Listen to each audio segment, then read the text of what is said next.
Здравствуйте! В эфире Пятого канала информационная программа «Новости», в студии Татьяна Маннова. Сегодня в выпуске. В Инте открываются новые прививочные пункты. Медики приглашают жителей округа на бесплатную вакцинацию от коронавируса. Интинским выпускникам вручили высокие награды за особые успехи в учении. Традиционно среди лидеров по количеству золотых и серебряных медалистов стала гимназия номер 2. Агро- и мототехника, теплица и конное оборудование. Сотрудники станции юных натуралистов реализуют проект «Народный бюджет». Сданы выпускные экзамены, подведены итоги, известны результаты всех ЕГЭ. Большинство ребят уже получили документ о среднем образовании. Особенно приятным и торжественным этот момент стал для тех, кто за время учебы приобрел отличные знания. В администрации города прошла торжественная церемония вручения лучшим ученикам Инты заслуженных наград. Вот и завершился учебный год. Время подводить итоги. Интинским выпускникам вручены 19 золотых и 6 серебряных медалей. Школьников чествовали в торжественной обстановке. В актовом зале администрации прошла церемония награждения. На празднике присутствовали высокие гости, которые поздравили 11-классников с успехами в учебе. Мы сегодня с вами перед порталом, который вас переместит в новую жизнь. И она будет другой. Я понимаю, что вы будете штурмовать вершины высшего образования, искать себя в науке, в искусствах, в спорте, в общественной деятельности. Но с вами всегда будет Инта, с вами всегда будут ваши школы, и с вами всегда будут ваши учителя.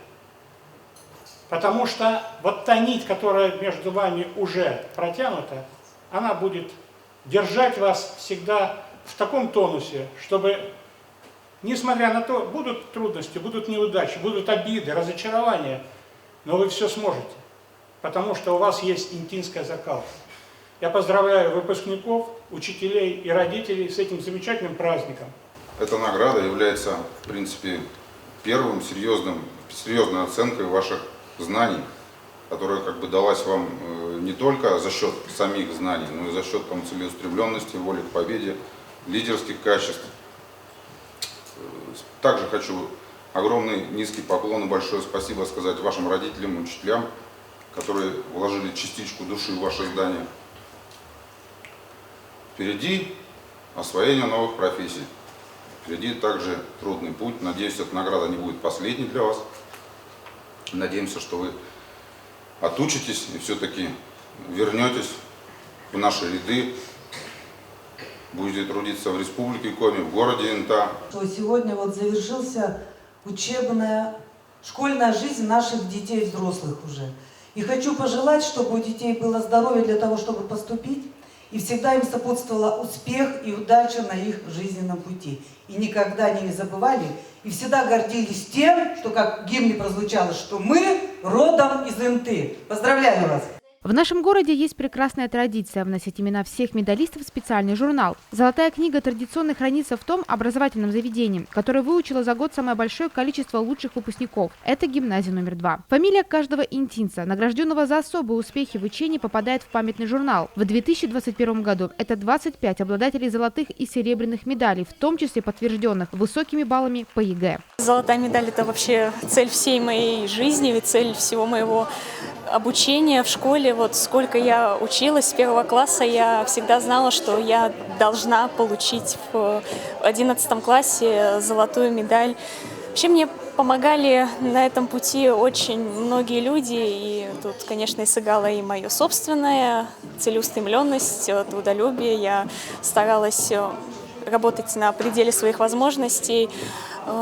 Отдельно хочу выделить свою маму, которая, помимо того, что она педагог в 5-й школе, она готовила меня к этому. Также хочу выделить своих учителей, которые раскрыли во мне определенные таланты, нашли меня, как мои способности, и помогали мне тоже их развивать на протяжении всего моего обучения. Планы на самом деле большие. Я планирую стать юристом и достаточно известным, который действительно сможет помогать людям и будет делать это не просто за какую-то выгоду, а от души. Когда закончила 9 класс, я решила, что чтобы по жизни было проще и легче поступить на ту профессию, о которой я мечтала с детства, перспектива будет получить золотую медаль и красный диплом.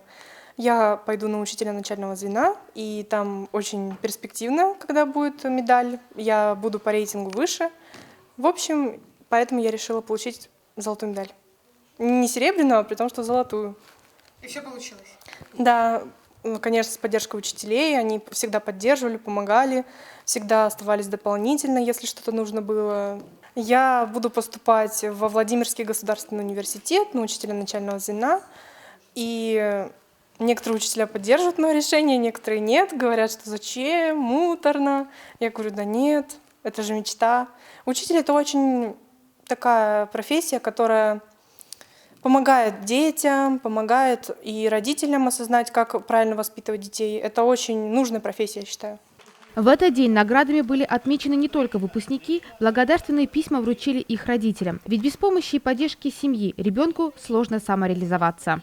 Желаю вам, чтобы по жизненному пути выбор был сделан правильно, чтобы вы были смелыми и решительными. В жизни всякое может случиться, но нужно подниматься и идти вперед.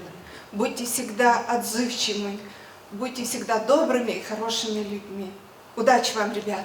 В завершении торжественной церемонии слово предоставили выпускникам, педагогам и своим родителям они подарили творческий номер. Сегодня мы хотим выразить благодарность педагогам, родителям и родному городу. Уважаемые педагоги, вы подарили нам крепкие знания и теплые воспоминания. Спасибо вам за то, что в трудные моменты помогали поверить в себя, за то, что прощали наши ошибки. Вы определенно стали для нас примером, и с вами всегда было очень интересно. Желаем вам успехов, терпения, вдохновения и удовольствия от вашей работы. Спасибо.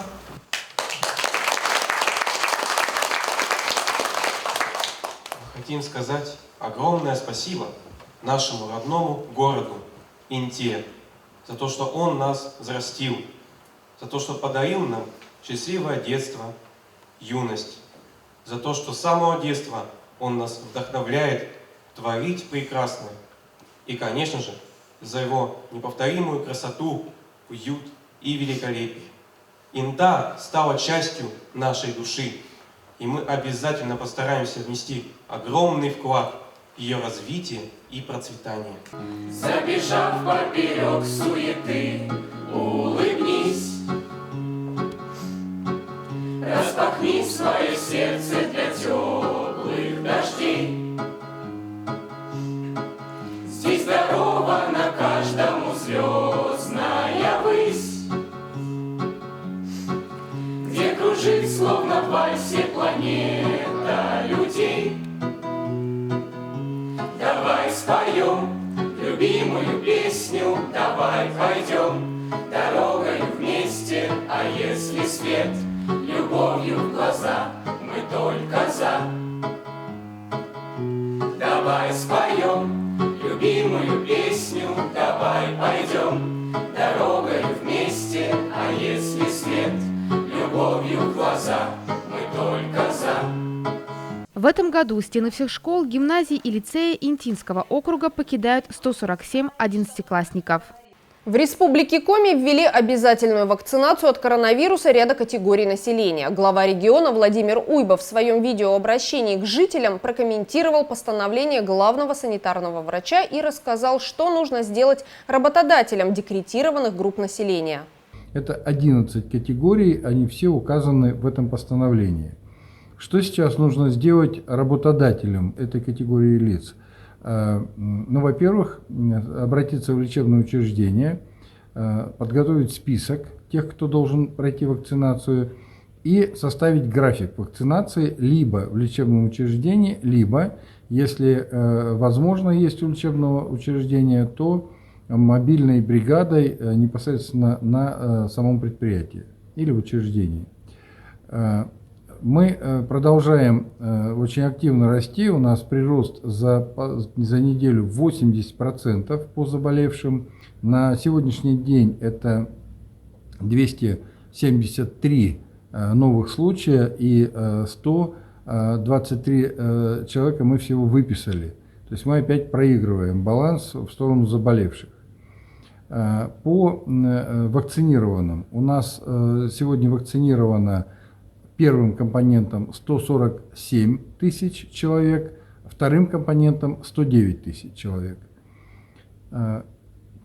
Вакцина на подходе, я вам говорил уже, 40 тысяч доз. До конца этой недели мы получим, вообще планируем где-то до четверга, и сразу с колес вакцина пойдет непосредственно в работу. Теперь по коечному фонду. К сожалению, вот каждый день, добавляя достаточно большое количество новых пациентов, конечно, мы вынуждены открывать все новые и новые койки. У нас на сегодняшний день открыто уже 2402 койки и занято 1822.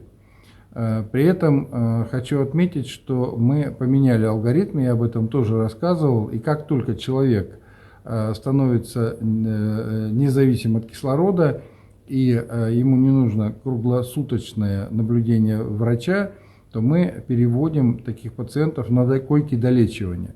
Вот вчера мы открыли в Сосногорском районе таких 150 коек долечивания на базе санатория «Кедр». Хочу сказать, что один из мифов, что у нас не хватает реанимационных коек, я хочу сказать, что это неправда.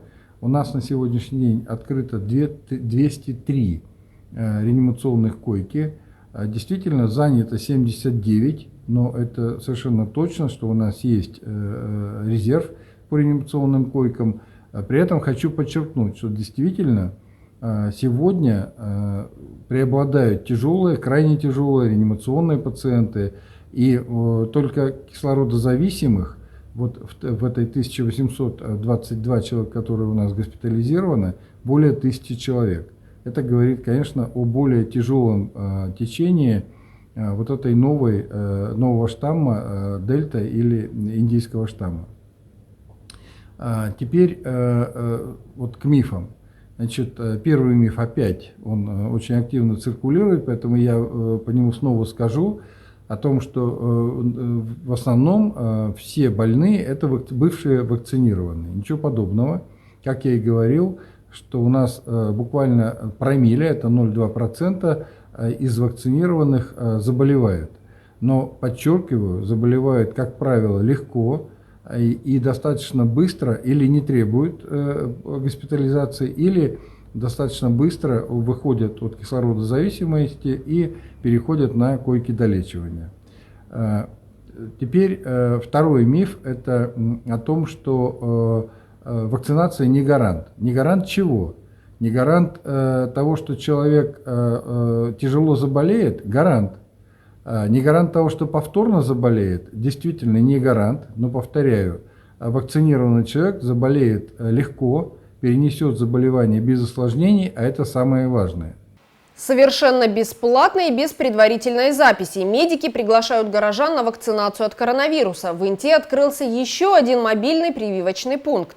Теперь сделать прививку от ковида можно в Центре занятости населения. По словам медицинских работников, интинцев, желающих сделать прививку от коронавируса, с каждым днем становится больше. Горожане активно вакцинируются. На данный момент привилось от ковида порядка 5000 жителей Интинского округа. Проблем, связанных с нехваткой вакцины, в городе нет. Препарат Гамковид-Вак доступен каждому. У нас активность горожан, конечно, увеличилась. Мы это видим по всем нашим прививочным пунктам. У нас запись в первую поликлинику на 12 дней вперед. То есть теперь является проблематичным записаться в первую поликлинику день в день. Но у нас функционирует несколько прививочных пунктов, куда можно прийти и вакцинироваться совершенно без предупреждения и без записи. Сегодня, 7 июля, мы уже открыли еще один прививочный пункт на базе Центра занятости населения, который располагается по адресу Дзержинского, 27. Здесь мы будем работать по средам с 10 до 14 часов. Сюда может прийти любой желающий, как пользователь услуг данного учреждения, так и просто любой и каждый. Кроме того, у нас продолжает работу прививочный пункт в доме быта. Мы работаем в выходные дни в поликлинике, предстоящие выходные и в субботу, и воскресенье. Первая поликлиника, прививочный кабинет приглашают на вакцинацию тех, кто еще не привился. Первая поликлиника будет работать с 11 до 14 часов на вакцинацию, на прививочную кампанию. Надежда Чупрова пришла в Центр занятости населения на повторную вакцинацию. Первый компонент «Спутник Ви» сотрудница городской администрации получила ровно 21 день назад в здании мэрии. Говорит, чувствовала себя хорошо. Коллеги, которые тоже сделали прививку, на плохое самочувствие не жаловались. В первую очередь, конечно же, решили сделать прививку, чтобы защитить себя, своих близких в первую очередь. С болезнью действительно столкнулись. У нас многие очень болели в основной массе в период октябрь-ноябрь 2020 года, поэтому сейчас, конечно, хотели бы подстраховаться. Первую прививку перенесла хорошо, никаких побочных реакций не было. Надеюсь, второй перенесем также легко. Конечно, нужно прививаться тем, кто еще не привился. Нужно прививаться тем, кто уже переболел и прошло более 6 месяцев, потому что антитела стремительно сходят на нет уже после 6 месяцев после перенесенного заболевания. Мы делаем все максимально для удобства населения, чтобы удовлетворить спросы и временные, и территориальные. Поэтому, пожалуйста, приходите туда, куда вам удобно, где вам удобно территориально по адресу, по-любому, где вам удобно в любой день недели, в любое время удобное для вас. Пожалуйста, выбирайте удобное время, выбирайте удобный прививочный пункт и, конечно, приходите на вакцинацию. Сотрудники Интинского центра занятости населения с радостью предоставили помещение медицинским работникам для проведения вакцинации горожан. В первый день работы мобильного прививочного пункта, который развернулся на базе биржи труда, вакцинировалось от коронавируса более 20 человек. Никаких неудобств, конечно, они нам не создают, работе они нашей не мешают. Наоборот, мы агитируем народ, предоставили кабинет свободный для вакцинации граждан и безработных. И, пожалуйста, приходите сторонние. Ждем всех. Прививка необходима. Призываю своих сотрудников прививаться и призываю прививаться всех граждан нашего города. В Инте открыто несколько прививочных пунктов. Работают мобильные бригады медиков. Вакцинироваться можно в многофункциональном центре, доме быта, центре занятости населения, в поликлинике. По заявкам работодателей врачи выезжают на предприятия. Центральная городская больница имеет в наличии необходимое количество вакцин. Сейчас мы применяем вакцину «Спутник Ви», она же Гамковид-Вак.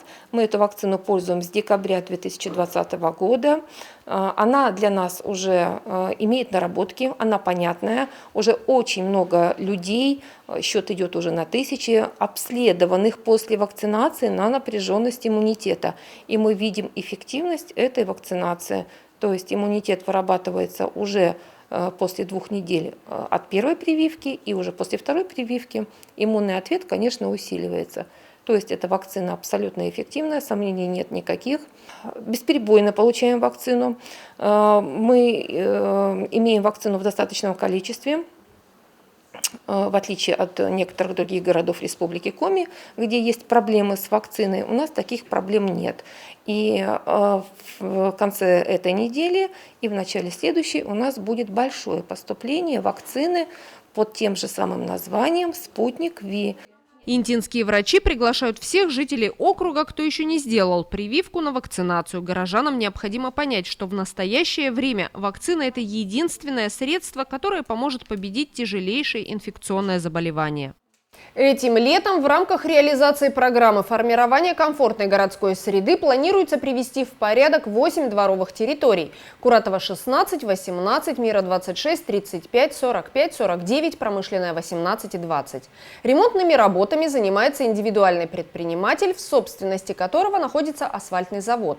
На этой неделе производственный объект был запущен. Первый асфальт отправили во дворы Мира 45 и 49. На Мира 45 и 49 во вторник началась укладка чернового слоя асфальта. В среду здесь уже укатывали чистовой. Предварительно на данной территории были проведены масштабные подготовительные работы. Снято старое покрытие, проведена подсыпка и выровнено дорожное полотно. Установлен бордюрный камень. В рамках комфортной городской среды, современная городская среда, это федеральная программа.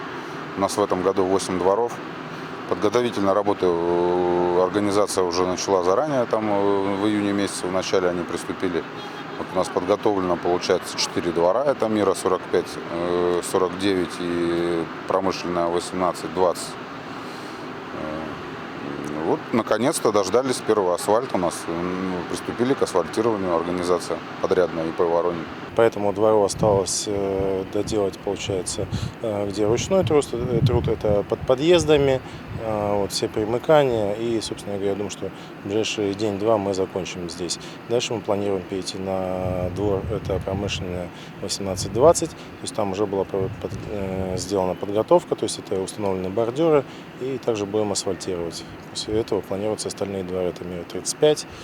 Мира 26, Куратова 18 и 16. Дворовая территория специально расширена на 1 метр 70 сантиметров, чтобы можно было припарковать больше автомобилей. По предварительным подсчетам, чтобы заасфальтировать данную территорию, понадобится примерно 300 тонн асфальта. Стоимость подряда 4 миллиона 170 тысяч рублей. Мира 45-49, большой объем. Как можно могли, расширили этот двор, чтобы было комфортнее. Как бы много машин сейчас. Всем нам нужна, и помимо комфортного, так скажем, пешеходной доступности, нужна еще и для машин место оставлять. Двор расширен. Я думаю, будет красиво.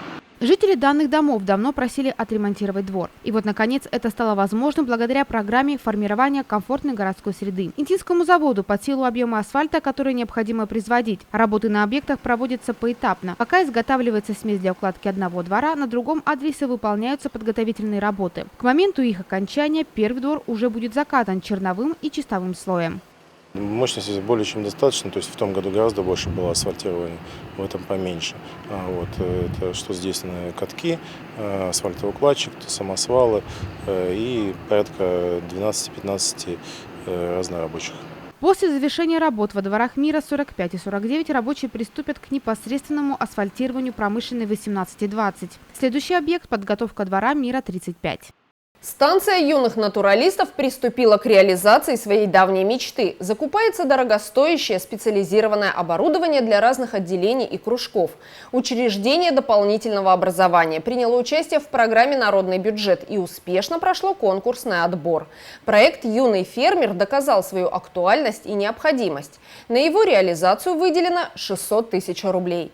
2 года подряд сотрудники СЮНа представляли общественности свой проект. Они просили средства на приобретение малогабаритной техники, оборудование для заготовки кормов и амуницию для лошадей. И вот в этом году их программа «Юный фермер» в числе реализуемых. В этот проект входит несколько направлений.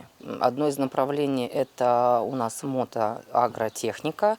И второе направление – это все-таки уже идет по реализации программ по юному коннику и по теплицам. Теплица размером 3 на 30 метров уже прибыла в Инту. Сейчас сотрудники станции готовят под нее место и в скором времени приступят к сборке конструкции. Данная теплица дополнит комплекс, который уже имеется в распоряжении СЮНа. В них планируется выращивать зелень, хвойные и овощные культуры, саженцы садовых кустарников на продажу. Именно эти виды растений больше всего пользуются популярностью у интинцев. Остальное оборудование поступит в ближайшее время. Техника поставляется от различных подрядчиков из разных городов России – Киров, Уфа, Санкт-Петербург. На следующей неделе у нас подходит мототехника и оборудование к мототехнике. После этого идет конное оборудование, это идет седла, которые необходимы для программы по юный конник. Дальше идет еще и специальный резиновый пол ортопедического направления для лошадей. Кружок коневодства пользуется большой популярностью у юных интинцев. В летнее и зимнее время за лошадьми ухаживают ребята, которые посещают учреждения. Они помогают мыть и вычесывать животных, кормить и поить, гуляют с ними. На данный момент у нас находится 3 лошади. Верба, Доминика и пони, которые мы купили, Молли. Значит, реализуется он 3-годичная программа. Детей набор около 45 человек, потому что на лошадях все-таки индивидуально больше обучения нужно, да, чтобы дети практическую часть отработали. Вот. И поэтому необходимо, так как у нас уже седла были приобретены более 10 лет, уже как бы износ идет и нужно как бы менять это направление. Также по юному коннику идет оборудование ГУРТ, которое необходимо еще также для занятий по иппотерапии, или живая нить у нас сейчас программа для детей с УВЗ, которые приходят к нам ежегодно занимаются. Купленное в рамках народного бюджета оборудование поможет сотрудникам СЮНа заготавливать корм на год. Учреждению для всех своих животных требуется порядка 20 тонн сена. Теперь они смогут это делать не вручную, а механизировать процесс. Общая стоимость проекта «Юный фермер» порядка 600 тысяч рублей. 535 тысяч – это республиканские средства, 53 тысячи выделил местный бюджет и еще 11,5 тысяч внесла инициативная группа горожан. При заключении брака супруги могут оставить каждый свою фамилию, выбрать общую фамилию одного из супругов или объединить их. Эти данные будут внесены в запись акта о регистрации брака и в свидетельство о регистрации. Если меняется фамилия, необходимо заменить и все основные документы. Как это сделать и сколько придется заплатить, рассказали интинцам специалисты территориального отдела МФЦ в ходе прямой линии, прошедшей в общественной приемной главы Республики Коми. Первый документ, который необходимо заменить – паспорт. Сделать это можно по месту жительства или по месту пребывания, обратившись в территориальный орган МВД, в МФЦ или оформив электронное заявление. За выдачу паспорта гражданина Российской Федерации уплачивается государственная пошлина в размере 300 рублей. При подаче заявления онлайн действует скидка 30%. В таком случае сумма пошлины составит 210 рублей. Если меняется фамилия, необходимо в течение 30 дней подать документы на смену паспорта. Срок замены паспорта 10 дней. Пакет документов стандартен, как и на замену паспорта по достижению возраста 20-45. Это фотографии, документы для проставления отметок, это свидетельство о рождении детей до 14 лет при наличии. Ну, соответственно, свидетельство о заключении брака и оплата госпошлины 300 рублей. 2 личные фотографии. Значит, после того, как поступит нам результат, паспорт, заменяются документы СНИЛС и ИНН. Саму карточку с номером индивидуального лицевого счета менять не нужно, однако о смене фамилии необходимо сообщить. Вместо новой пластиковой карточки вы получите бумажное или электронное уведомление об изменении данных. Наши привычные, зеленые карточки, они уже упразднились, и сейчас просто выдается уведомление, в котором содержится номер СНИЛС. И через нас, это тоже новшество, СНИЛС мы выдаем в момент обращения. То есть получили паспорт, мы оформили заявление, отправили это все в программу, и в программу уже нам поступает ответ. И мы сразу выдаем заявителю. То есть он уходит у нас сразу с номером СНИЛС.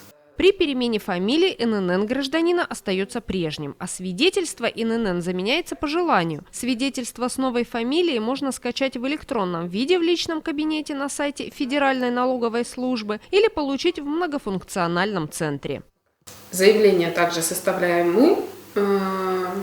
Нам для этого требуется паспорт, свидетельство о заключении брака и срок оказания услуги 5 дней с момента получения документов налоговой.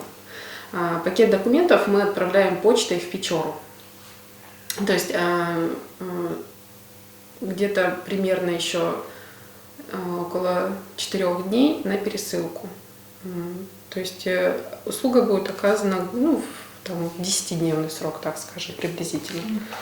Водительское удостоверение после смены личных данных тоже необходимо заменить, так как оно будет считаться недействительным. Штраф за вождение с такими правами, как и за вождение без прав, от 5 до 15 тысяч рублей. Нужно получить новое водительское удостоверение. Здесь у нас также идет паспорт, документ, подтверждающий изменение персональных данных, свидетельство о заключении брака. Если заявитель хочет, чтобы у него было водительское удостоверение, продлялось, да, скажем, на 10 лет, то нужно предоставить медицинское заключение. Если просто по замене фамилии, то медицинское заключение не нужно предоставлять. Да? То есть если у меня водительское удостоверение там, до 23 года, а я поменяла фамилию там, в 21 году, у меня есть 2 года, то есть оно еще действительно. Просто я меняю персональные данные. Если через нас, да, подают документы на замену водительских прав, нужно предоставить еще фотографию на флеш-накопителе. Оплата госпошлины 2000 рублей. Здесь я остановлюсь, что документы, паспорт и водительское удостоверение можно произвести замену, подать заявление через портал госуслуг. В данном случае госпошлина будет меньше. То есть там 30% скидка, по-моему, при подаче через портал госуслуг. Не требуют замены документы о получении образования, а также связанные с наличием имущественных прав, например, свидетельство о праве собственности на недвижимость. Они действительны при предъявлении паспорта и свидетельства о браке. По желанию можно внести сведения в ЕГРН. Для этого нужно оставить заявку на портале госуслуги или обратиться в МФЦ. Если, например, есть объект недвижимости какой-то, квартира, гараж, земельный участок, вот также можно подать документы через нас на внесение изменений в ЕГРН. Для этого паспорт, свидетельство о заключении брака, госпошлина 350 рублей. И результатом будет новая выписка из ЕГРН с новыми уже данными. Так, ну и последний документ – это загранпаспорт. Если есть действующий загранпаспорт на старую фамилию уже, после получения нового паспорта можно подать документы на получение загранпаспорта.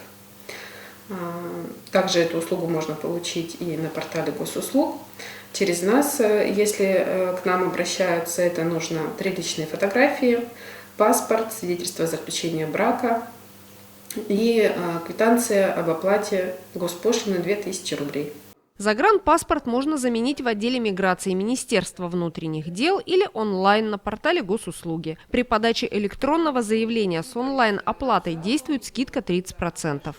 Это все, о чем мы хотели рассказать вам сегодня. Смотрите новости на 5 канале и будьте в курсе значимых событий Инты. Всего доброго и до свидания.